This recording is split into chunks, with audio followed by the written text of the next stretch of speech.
इस पवित्र स्थान ते विराजमान गुरु सेवकों ते मंच ते सुशोभित विद्वान सज्जनों, फतेह की सांझ करने जी। वाहिगुरू जी का खालसा, वाहिगुरू जी की फतेह। इंसान एक मिशन देख के परमात्मा धरती ते भेजा जाता है। जिवें एक स्पेस का इंसान है, उन्होंने उत्ते रिसर्च करने लिए भेजा जाता भी कुछ लभ के लिया। ये तन भी तुहाडी एक स्पेस शटल है। ये परमात्मा अपनी रूह फूकता है जिसनों आत्मा कहा जाता है। और आत्मा परमात्मा का ही रूप होंदा। और परमात्मा ने तुहानू पूरी खुली छुट दी है कि बई उत्थे जाके तू अपनी मन मर्जी करनी है कि मेरे कुछ काम सवार के मेरे नाल आके बहना, जिसकी कि परिभाषा सिख स्क्रिप्चर्स दे विच गुरमुख ते मनमुख दी है। हुण जिहड़ा गुरमुख है वो गुरु की मत नाल ही चलेगा।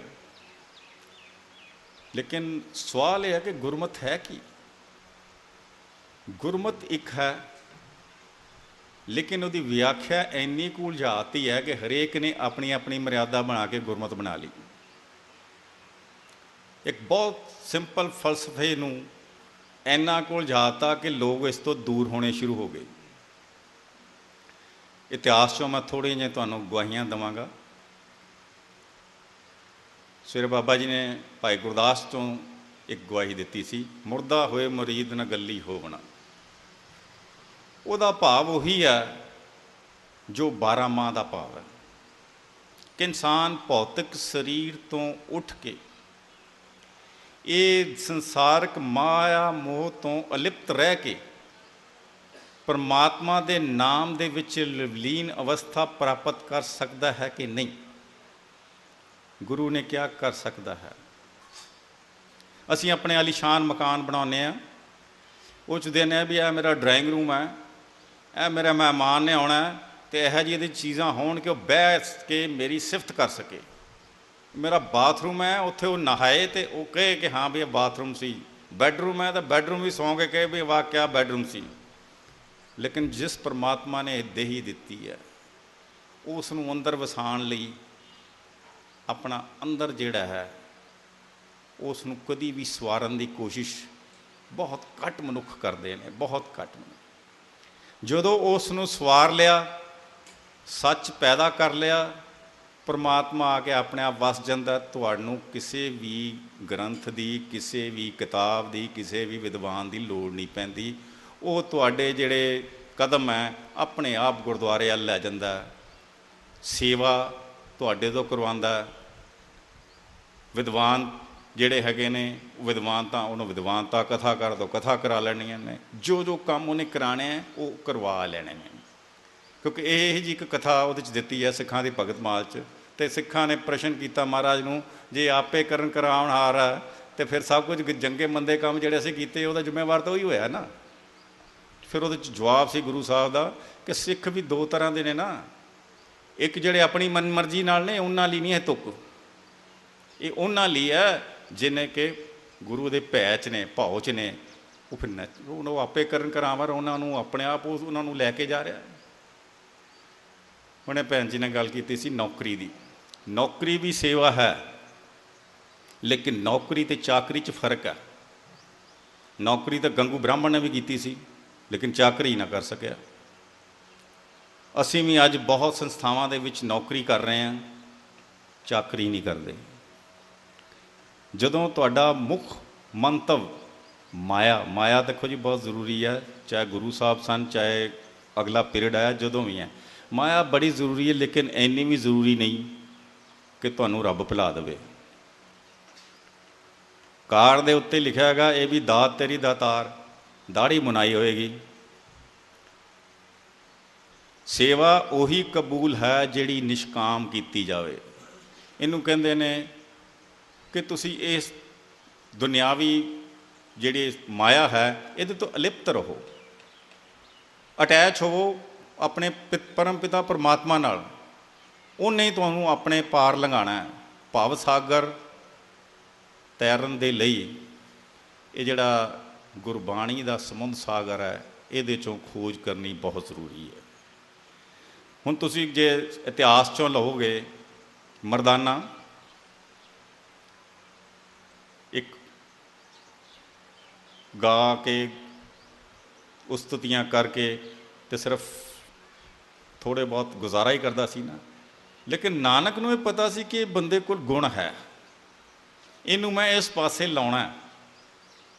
ਤਾਂ ਉਹਦਾ ਜ਼ਿਕਰ ਜੇ ਤੁਸੀਂ ਸਿੱਖਾਂ ਦੀ ਭਗਤ ਮਾਲ ਅਤੇ ਮਹਿਮਾ ਪ੍ਰਕਾਸ਼ ਇਹ ਵਾਰਤਾ ਆਉਂਦੀ ਹੈ ਵੀ ਕਿਵੇਂ ਉਹਨਾਂ ਨੇ ਉਹਨਾਂ ਨੂੰ ਮਨਾਇਆ। ਅਤੇ ਫਿਰ ਉਹ ਹੀ ਮਰਦਾਨਾ, ਉਹਨੂੰ ਕਿਸੇ ਚੀਜ਼ ਦੀ ਲੋੜ ਨਹੀਂ ਸੀ, ਉਹਦੀ ਭੁੱਖ ਖਤਮ ਹੋ ਗਈ, ਉਸਦੀ ਪਿਆਸ ਖਤਮ ਹੋ ਗਈ।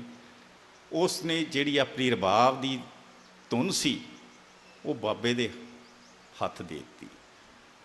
ਅਤੇ ਸਾਦਕ ਅਲੀ ਜੀ ਲਿਖਦੇ ਨੇ ਕਿ ਜਦੋਂ ਬਾਬੇ ਦੀ ਰਬਾਬ ਵੱਜਦੀ ਸੀ ਨਾ ਮਰਦਾਨੇ ਵੱਲੋਂ, ਉਹ 'ਚੋਂ ਧੰਨ ਨਿਰੰਕਾਰ ਦੀ ਹੀ ਆਵਾਜ਼ ਆਉਂਦੀ ਸੀ। ਜੇ ਅਸੀਂ ਵੀ ਆਪਣੇ ਜੀਵਨ 'ਚੋਂ 3 ਅੱਖਰ ਨੇ, ਮੈਂ, ਤੂੰ ਅਤੇ ਓਏ, ਇਹ 3 ਚੀਜ਼ਾਂ ਕੱਢ ਦਿਓ, ਕਿਸੇ ਵੱਡੀਆਂ ਕਿਤਾਬਾਂ ਦੀ ਲੋੜ ਨਹੀਂ, ਕੋਈ ਪ੍ਰਚਾਰ ਦੀ ਲੋੜ ਨਹੀਂ, ਸਿੱਖ ਆਪਣੇ ਆਪ ਬਣਨੇ ਸ਼ੁਰੂ ਹੋ ਜਾਣਗੇ। ਵਿਹਾਰ ਜਿਹੜਾ ਹੈ ਉਹ ਬਹੁਤ ਵੱਡੀ ਚੀਜ਼ ਹੈ। ਅਸੀਂ ਉੱਥੇ ਬੰਦਾ ਗਿਆ ਹੋਵੇ ਗੁਰਦੁਆਰੇ, ਉਹ ਸਾਡਾ ਵਿਹਾਰ ਦੇਖੇ, ਉਹ ਕਹੇ ਵੀ ਇਹ ਨੇ ਬੰਦੇ। ਅੱਜ ਤੁਸੀਂ ਦੇਖੋ ਦਰਬਾਰ ਸਾਹਿਬ, ਜੇ ਐਵਰੇਜ ਬੰਦਾ 2 ਲੱਖ ਆ ਰਿਹਾ ਨਾ, ਤਾਂ ਉਹਦੇ 'ਚ 25-26 ਹਜ਼ਾਰ ਹੀ ਸਿੱਖ ਹੋਏਗਾ। ਅਸੀਂ ਉਹਨਾਂ ਨੂੰ ਕਿਉਂ ਨਹੀਂ ਕਨਵਰਟ ਕਰਦੇ? ਉਹਨਾਂ ਨੂੰ ਵਿਹਾਰ ਦਿਓ। ਮੈਂ ਹੁਣ ਅੱਗੇ ਆ ਰਿਹਾ ਕਿ ਚਾਹੇ ਭਾਈ ਮਰਦਾਨਾ ਲਾ ਲਓ, ਭਾਈ ਬਾਲਾ ਲਾ ਲਓ, ਗੁਰੂ ਅੰਗਦ ਦੇਵ ਜੀ, ਉਹਨੇ ਆਪਣੀ ਸਭ ਕੁਝ ਤਨ ਮਨ ਸਭ ਕੁਝ ਅਰਪਿਤ ਕਰਤਾ, ਲੈਣੇ ਤੋਂ ਅੰਗਦ ਹੋਇਆ। ਗੁਰੂ ਨੇ ਆਪਣੇ ਅੰਗ ਤੋਂ ਪੈਦਾ ਕੀਤੇ ਬੱਚਿਆਂ ਨੂੰ ਗੱਦੀ ਨਹੀਂ ਦਿੱਤੀ, ਗੱਦੀ ਉਹਨਾਂ ਨੇ ਅੰਗਦ ਨੂੰ ਦਿੱਤੀ। ਉਹ ਸੇਵਕ ਸੀ, ਸੱਚਾ ਸੇਵਕ ਸੀ, ਅਨੁਰਾਗੀ ਸੇਵਕ ਸੀ, ਇੱਕ ਲੈਅ ਸੀ, ਧੁਨ ਸੀ। ਅਮਰੂ ਅਮਰਦਾਸ ਹੋ ਗਏ ਸੇਵਾ ਨਾਲ। ਇੱਕ ਯਤੀਮ ਜੇਠਾ ਘੁਗਣੀਆਂ ਵੇਚਣ ਵਾਲਾ ਸੋਢੀ ਸੁਲਤਾਨ ਗੁਰੂ ਰਾਮਦਾਸ ਬਣ ਗਿਆ ਸੇਵਾ ਨਾਲ। ਔਰ ਸੱਚ ਜਾਣਿਓ, ਸੇਵਾ ਹੀ ਸਭ ਤੋਂ ਮੁਸ਼ਕਲ ਕੰਮ ਜੇ। ਚਾਹੇ ਲਿਖਾਰੀ ਹੋਵੇ, ਚਾਹੇ ਕੀਰਤਨ ਕਰਨ ਵਾਲਾ ਹੋਵੇ, ਚਾਹੇ ਪਾਠੀ ਸਿੰਘ ਹੈ, ਚਾਹੇ ਕਥਾਕਾਰ ਹੈ, ਸਭ ਤੋਂ ਵੱਡੇ ਇਮਤਿਹਾਨ ਇਹਨਾਂ ਦੇ ਨੇ ਕਿ ਮਾਇਆ ਵੱਲ ਕਿੰਨਾ ਕੁ ਜਾਂਦੇ ਨੇ, ਸ਼ੁੱਧ ਪਾਠ ਕਰ ਸਕਦੇ ਕਿ ਨਹੀਂ। ਸਭ ਤੋਂ ਵੱਡੀ ਚੁਣੌਤੀ ਹੈ ਸ਼ੁੱਧ ਪਾਠ ਦੀ। ਮਾਫ਼ ਕਰਨਾ, ਮੈਂ ਬਾਬਾ ਜੀ ਨੇ ਕਿ ਪਿੱਛੇ ਪ੍ਰੋਗਰਾਮ ਕੀਤਾ ਸੀ ਗੁਰੂ ਗ੍ਰੰਥ ਸਾਹਿਬ ਦੇ ਸ਼ੁੱਧ ਪਾਠ 'ਤੇ, ਤਾਂ ਉਹਦੇ 'ਚ ਵੀ ਮੈਂ ਮਿਸਾਲ ਦਿੱਤੀ ਸੀ ਕਿ 99% ਸਾਡੇ ਰਾਗੀ ਪਾਠੀ ਰੋਜ਼ ਜਦੋਂ ਪੜ੍ਹਦੇ ਨੇ ਨਾ ਸ਼ਬਦ, ਜਿਨੀ ਨਾਮ ਧਿਆਇਆ ਗਏ ਮੁਸ਼ੱਕਤ ਘਾਲ। ਕਦੀ ਦੇਖਿਓ ਜਪਜੀ ਸਾਹਿਬ ਦਾ ਗੁਟਕਾ ਖੋਲ੍ਹ ਕੇ ਕਿ ਇੱਕ ਮੁਸ਼ੱਕਤ ਲਫ਼ਜ਼ ਹੈ? ਅਸੀਂ ਆਪਣੀ ਮੱਤ ਦੇ ਅਨੁਸਾਰ ਉਸ ਲਫ਼ਜ਼ ਨੂੰ ਕਿਉਂ ਬੋਲਣ ਦੀ ਕੋਸ਼ਿਸ਼ ਕਰਦੇ ਹਾਂ ਜਿਹੜਾ ਗੁਰੂ ਨੇ ਲਿਖਿਆ ਨਹੀਂ? ਆਪਣੀ ਵਿਆਕਰਣ ਲਾ ਕੇ ਕਿਉਂ ਸੰਗਤ ਵਿੱਚ ਦੁਬਿਧਾ ਪੈਦਾ ਕਰਦੇ ਹਾਂ? ਵਿਦਵਾਨ ਦਾ ਕੰਮ ਕਿਸੇ ਕੰਟਰੋਵਰਸੀ, ਵਿਵਾਦ ਖੜੇ ਕਰਨਾ ਨਹੀਂ ਹੈ, ਸ਼ੰਕੇ ਦੂਰ ਕਰਨਾ ਹੈ, ਉਹ ਵਿਦਵਾਨ ਕਹਾਇਆ ਜਾਂਦਾ। ਸੇਵਾ ਦੇ ਵਿੱਚ ਸਭ ਤੋਂ ਵੱਡਾ, ਅੱਜ ਤੁਸੀਂ ਦੇਖੋ, ਜੇ ਪੈਸੇ ਨਾਲ ਸੇਵਾ ਕਰਕੇ ਗੁਰੂ ਖੁਸ਼ ਹੁੰਦਾ ਹੋਵੇ, 2 ਐਗਜ਼ਾਮਪਲ ਦੇਵਾਂਗਾ, ਹੈਰਾਨ ਹੋ ਜਾਓਗੇ ਤੁਸੀਂ। ਦਰਬਾਰ ਸਾਹਿਬ 'ਤੇ ਸੋਨਾ ਕਿਹਨੇ ਚੜ੍ਹਾਇਆ? ਮਹਾਰਾਜਾ ਰਣਜੀਤ ਸਿੰਘ ਨੇ। ਰਾਜ ਬਚ ਗਿਆ? ਸਾਊਥ 'ਚ 2 ਰੈਡੀ ਬ੍ਰਦਰ ਸੀ, ਜਾ ਕੇ ਕਿੰਨੇ ਕਰੋੜ ਦਾ ਮੁਕਟ ਚੜ੍ਹਾਇਆ ਮੰਦਿਰ 'ਚ, ਦੂਜੇ ਦਿਨ ਅਰੈਸਟ ਹੋ ਗਏ। ਗੁਰੂ ਤੇਗ ਬਹਾਦਰ ਸਾਹਿਬ ਆਪਣੇ ਹੁਕਮਨਾਮਿਆਂ 'ਚ ਲਿਖਦੇ ਨੇ, ਜੇ ਸਿੱਖ ਦੀ ਕੌਡੀ ਵੀ ਹੋਵੇ, ਸਭ ਤੋਂ ਛੋਟਾ ਕੋਇਨ ਕੌਡੀ, ਉਹ ਪੇਸ਼ ਕੀਤੀ ਜਾਏ। ਗੁਰੂ ਨੇ ਤੁਹਾਡੀ ਡਿਵੋਸ਼ਨ ਨਾਲ, ਤੁਹਾਡੀ ਸੇਵਾ ਭਾਵਨਾ ਨਾਲ ਖੁਸ਼ ਹੋਣਾ ਹੈ, ਨਾ ਕਿ ਤੁਹਾਡੇ ਪੈਸੇ ਨਾਲ। ਨਹੀਂ ਤਾਂ ਫਿਰ ਉਹ ਲਾਲੋ ਦੇ ਘਰ ਹੀ ਨਾ ਜਾਂਦਾ, ਮਲਕ ਭਾਗੋ ਦੇ ਜਾਂਦਾ। ਸਾਨੂੰ ਅੱਜ ਮਲਕ ਭਾਗੋ ਚੰਗੇ ਲੱਗਣ ਲੱਗ ਗਏ, ਲਾਲੋ ਦੇ ਘਰ ਅਸੀਂ ਜਾਣੇ ਛੱਡਤਾ। ਇਤਿਹਾਸ ਨੂੰ ਫਲੋਰੋ ਨਾ, ਗੁਰੂ ਨੂੰ ਪੜ੍ਹੋ ਨਾ, ਉਸ ਨੂੰ ਦੇਖੋ ਵੀ, ਉਸ 'ਤੇ ਅਮਲ ਵੀ ਕਰੋ। ਫਿਰ ਉਹੀ ਆ, ਅਮਲਾ ਬਣੋ ਦੋਨੋਂ ਰਹੀ। ਅਤੇ ਇੱਥੇ ਆਪਾਂ ਵੀ ਉਹਨਾਂ 'ਚ ਹੀ ਹਾਂ।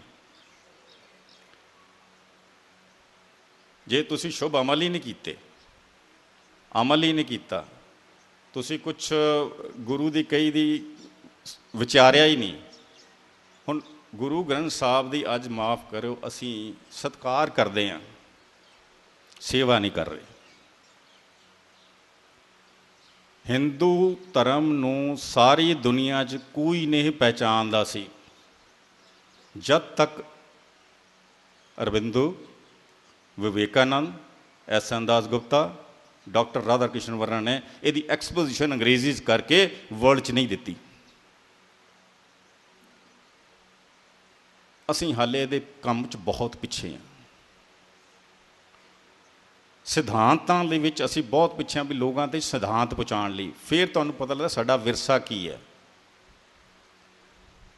ਦੂਸਰੀ, ਗੁਰੂ ਤੇਗ ਬਹਾਦਰ ਸਾਹਿਬ ਦੇ ਟਾਈਮ 'ਤੇ ਇੱਕ ਅੱਡਣਸ਼ਾਹੀ ਹੋਏ ਨੇ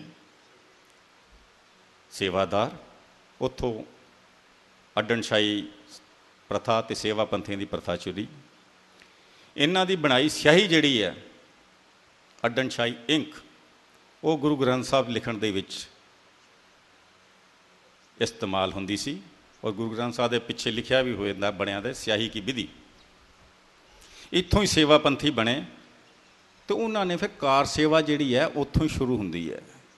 ਲੇਕਿਨ ਅੱਜ ਦੇਖੋ ਤੁਸੀਂ, ਕਾਰ ਸੇਵਾ ਦੇ ਨਾਂ 'ਤੇ ਜਿੰਨੀਆਂ ਵੀ ਗੁਰੂ ਛੂ ਪ੍ਰਾਪਤ ਚੀਜ਼ਾਂ ਉਹ ਖਤਮ ਹੋ ਰਹੀਆਂ ਨੇ।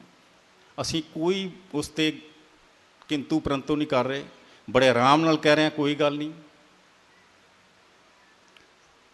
4-5 ਤੁਹਾਨੂੰ ਐਗਜ਼ਾਮਪਲ ਦਿੰਦਾ। ਭਦਰਕ ਸ਼ਹਿਰ ਹੈ ਛੋਟਾ ਜਿਹਾ ਉੜੀਸਾ 'ਚ। ਗੁਰੂ ਨਾਨਕ ਦੇਵ ਜੀ ਉੱਥੇ ਗਏ ਅਤੇ ਨੀਮ ਦਾ ਦਰਖਤ ਸੀ ਜਿਹਦੇ ਥੱਲੇ ਬੈਠੇ ਨੇ, ਅਤੇ ਉਹਦੇ 'ਚੋਂ ਚੰਦਨ ਦੀ ਖੁਸ਼ਬੂ ਆਉਂਦੀ ਸੀ। ਅਸੀਂ ਉਹ ਦਰਖਤ ਵੱਢਤਾ, ਉਹਦਾ ਇੱਕ ਤਣਾ ਲਿਆ ਕੇ ਪਟਨਾ ਸਾਹਿਬ ਰੱਖਤਾ। ਕੀ ਸੇਵਾ ਕੀਤੀ ਜੀ ਅਸੀਂ ਉੱਥੇ। ਗੁਰੂ ਕਾ ਬਾਗ ਕੀਰਤਪੁਰ ਸਾਹਿਬ, ਜਿੱਥੋਂ ਜੜੀ ਬੂਟੀਆਂ ਨਾਲ ਦਾਰਾ ਸ਼ਿਕੋ ਜਿਹੜਾ ਹੈ ਉਹ ਠੀਕ ਹੋਇਆ, ਆ ਜੋ ਬਾਗ ਹੀ ਹੈ ਨਹੀਂ। ਪਟਿਆਲੇ ਦੁੱਖ ਨਿਵਾਰਨ ਸਾਹਿਬ, ਜਿਸ ਦਰਖਤ ਥੱਲੇ ਗੁਰੂ ਸਾਹਿਬ ਬੈਠੇ ਉਹ ਦਰਖਤ ਹੈ ਨਹੀਂ, ਉਹ 'ਤੇ ਇੱਕ ਨਕਲੀ ਹੁਕਮਨਾਮਾ ਲਾਇਆ ਗੁਰੂ ਸਾਹਿਬ ਦਾ ਲਿਖ ਕੇ। ਪਾਉਂਟਾ ਸਾਹਿਬ, ਜਿਸ ਦਰਖਤ ਨਾਲ ਗੁਰੂ ਸਾਹਿਬ ਨੇ ਆਪਣਾ ਘੋੜੇ ਬੰਨੇ, ਦਰਖਤ ਗਾਇਬ ਹੈ। ਅਤੇ ਆਰਟੀਫਿਸ਼ੀਅਲ ਜਿਹੜੇ ਦਰਖਤ ਬੜੇ ਲਾਤੇ ਨੇ ਅਸੀਂ ਉੱਥੇ। ਅਤੇ ਪਿਛਲੇ 5-6 ਸਾਲਾਂ ਤੋਂ ਉੱਥੇ ਇਹ ਚੱਲ ਰਹੀ ਹੈ ਕਿ ਹੇਠਾਂ ਜਿਹੜਾ ਕਵੀ ਦਰਬਾਰ ਸਥਾਨ ਆ ਉਸ ਨੂੰ ਢਾਹਿਆ ਜਾਏ। ਕਵੀ ਦਰਬਾਰ ਸਥਾਨ ਨੂੰ ਢਾਹਿਆ ਜਾਏ। ਇਹ 2 ਵਾਰੀ ਰੁਕਿਆ, 2008 'ਚ ਵੀ ਅਤੇ ਹੁਣ 2013 'ਚ ਵੀ, ਪ੍ਰਧਾਨ ਸਾਹਿਬ ਸਰਦਾਰ ਅਵਤਾਰ ਸਿੰਘ ਦੀ ਇੰਟਰਵੈਂਸ਼ਨ ਦੇ ਨਾਲ। ਭਾਈ ਗੁਰਦਾਸ ਜੀ ਦਾ ਅੱਜ ਕੋਈ ਸਥਾਨ ਦੱਸ ਸਕਦਾ ਕਿੱਥੇ ਹੋਏਗਾ। 1958 'ਚ ਪਿਤਾ ਜੀ ਨੇ ਲਿਖਿਆ ਸੀ, ਉਹ ਦੇਖਿਆ ਸੀ, ਉਹ ਸਥਾਨ ਹੈ ਗੁਰੂ ਕੇ ਮਹਿਲ ਅੰਮ੍ਰਿਤਸਰ। ਔਰ ਬੜੀ ਮੈਂ ਤਾਰੀਫ ਕਰਾਂਗਾ ਜਿਨ੍ਹਾਂ ਨੇ ਕਾਰ ਸੇਵਾ ਕੀਤੀ ਹੈ, ਕਿ ਉਹਨਾਂ ਨੇ ਇਹ ਗੁਰੂ ਕੇ ਮਹਿਲ ਦੀ ਕਾਰ ਸੇਵਾ ਕਰਦਿਆਂ ਕਰਦਿਆਂ ਉਸ ਦਾ ਸਾਰਾ ਪੂਰਾ ਉਹਨਾਂ ਨੇ ਧਿਆਨ ਰੱਖਿਆ। ਪਰ ਬਿਲਕੁਲ ਖੂਹ ਦੇ ਸਾਹਮਣੇ ਭਾਈ ਗੁਰਦਾਸ ਦਾ ਘਰ ਸੀ, ਉੱਥੇ ਘਰ ਬਣਾਉਣਾ ਬਹੁਤ ਜ਼ਰੂਰੀ ਹੈ। ਅਸੀਂ ਜਿੰਨਾ ਚਿਰ ਆਪਣੀ ਇਹ ਵਿਰਾਸਤ ਨੂੰ ਸੇਵਾ ਦਾ ਜਾਮਾ ਪਹਿਨਾ ਕੇ, ਨਿਸ਼ਕਾਮ ਸੇਵਾ ਕਰਕੇ ਸੰਭਾਲਣ ਦੀ ਕੋਸ਼ਿਸ਼ ਨਹੀਂ ਕਰਾਂਗੇ, ਉਦੋਂ ਤੱਕ ਸਿੱਖੀ ਨੂੰ ਤਾਂ ਕੋਈ ਖਤਰਾ ਨਹੀਂ, ਸਿੱਖਾਂ ਨੂੰ ਹੀ ਖਤਰਾ ਹੈ। ਅਤੇ ਸਿੱਖੀ ਨੂੰ ਖਤਰੇ 'ਚ ਨਾ ਪਾਓ, ਸਿੱਖ ਆਪਣੇ ਆਪ ਮਹਿਫੂਜ਼ ਰਹਿਣਗੇ। ਇੰਨੀਆਂ ਕਿ ਬੇਨਤੀਆਂ ਕਬੂਲ ਕਰਨਾ ਜੀ। ਵਾਹਿਗੁਰੂ ਜੀ ਕਾ ਖਾਲਸਾ, ਵਾਹਿਗੁਰੂ ਜੀ ਕੀ ਫਤਿਹ।